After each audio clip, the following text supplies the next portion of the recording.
Portions of South Elm Street in downtown Greensboro will continue to look like this. Cars and trucks driving up and down the two lanes a little bit longer.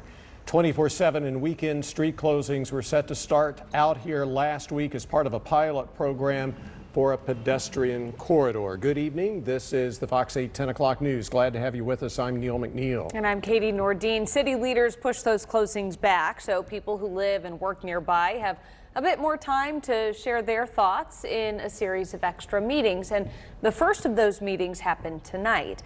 Fox 8's Tiana Maxwell joining us along South Elm Street tonight. Tiana, I know you were inside that meeting and even spoke to some business owners. What did they tell you? Katie, Neil, a couple of business owners that I spoke to tonight told me that they want answers to problem areas in the plan, like parking spaces and what public restrooms will look like when the closures begin. Now, they didn't get answers in tonight's drop-in style meeting, but the hope is that city leaders will consider these concerns before any closure dates are set in stone. Downtown Greensboro business owners have been talking about it for weeks.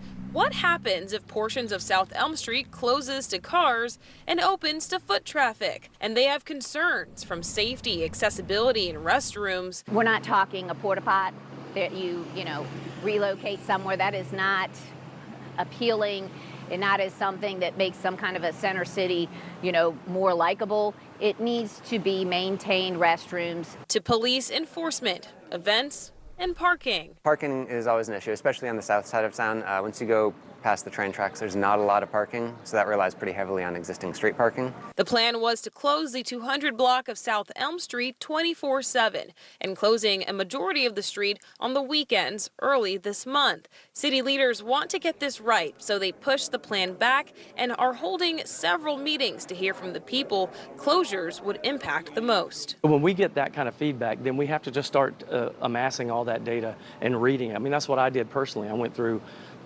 lots of emails and figured out what are the top issues here. And then we go to our individual departments and try to come up with plans. The next meeting, we may present a little bit more and then go right back to the discussion again. Discussions started Monday evening. The end goal of it all is a successful downtown. They would maybe focus on smaller pieces. Take the February 1st to Washington Street.